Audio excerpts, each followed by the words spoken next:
လောကလူတွေဟာဝိကြေတနာတွေပစ္စည်းဥစ္စာတွေပိုင်ဆိုင်မှုကြိုးစားနေတော့လည်းပဲ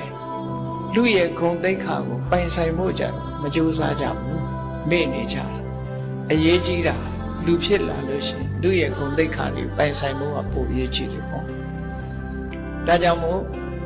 မြတ်စွာဘုရားဟောတာကိုယ့်ရင်ထဲမှာအမုန်းတရားကင်းပြီလားသူများမကြည့်နဲ့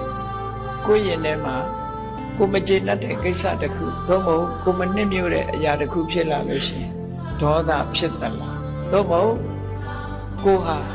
ကိုနဲ့မတည့်တဲ့ပုဂ္ဂိုလ်အပေါ်မှာဆွဲဆွဲမြဲမြဲမုန်းတီးခြင်းတွေမုန်းတီးတဲ့စိတ်တွေအညှိုးတေးတွေကိုမှရှိတယ်ဒါပဲစစ်ဆေးရမှာဖြစ်တယ်အဲ့ဒါစစ်ဆေးကြည့်လို့ဘယ်သူ့ပေါ်ဖြစ်မကျေနပ်ဘူးမကျေနပ်လို့အခွင့်အရေးဆောင်ပြီးတော့ကလေးစားချေမယ်ဆိုတဲ့စိတ် revenge ဆိုတာမျိုးပေါ့နော်ဒီပြည့်စကားတွေတော့မသိဘူးအိန္ဒိယစကားတွေရဲ့တီးမှုကိုပြောရမယ်ဆိုလို့ရှိရင်တော်တော်များများ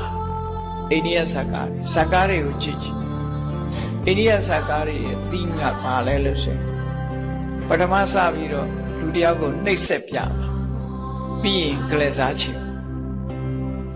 အဲ့ဒီဟာကိုပညာပေးနေတယ်လို့ဖြစ်တယ်ကိုရီးယားစကားတွေတော့မသိဘူးလေဘာဦးစားပေးရိုက်နေတယ်တော့မသိဘူးလောကစကားတွေမှာတော်တော်ကြည့်လိုက်မယ်ဆိုလို့ရှိရင်လူဆိုးကလူတယောက်ကိုဆိုတေးဥဆောင်တဲ့ actor actress ကိုနှိပ်စက်ပြတယ်ပြီးရင် revenge လုပ်တယ်ကလေးစားချေအဲ့ဒါတွေကတကယ်တော့လေမြတ်စွာဘုရားအဆုံးအမတော်ကြီးအလုံးကိုဆန့်ကျင်နေတဲ့အရာတွေသာဖြစ်တယ်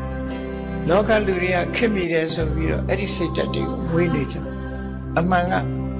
revenge ဆိုတဲ့ကလေးစားချေမှုကောင်းတဲ့အရာမဟုတ်ဘူးပေါ့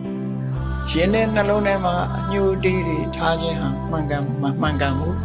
ဒါကြောင့်မြတ်စွာဘုရားကိုယ်ရင်တဲ့နှလုံးထဲမှာအညှိုးတေးတွေရှင်းပြရမယ်လို့ဆိုဘာနဲ့ရှင်းထုတ်အောင်မေတ္တာပါဝိတ္တမှာ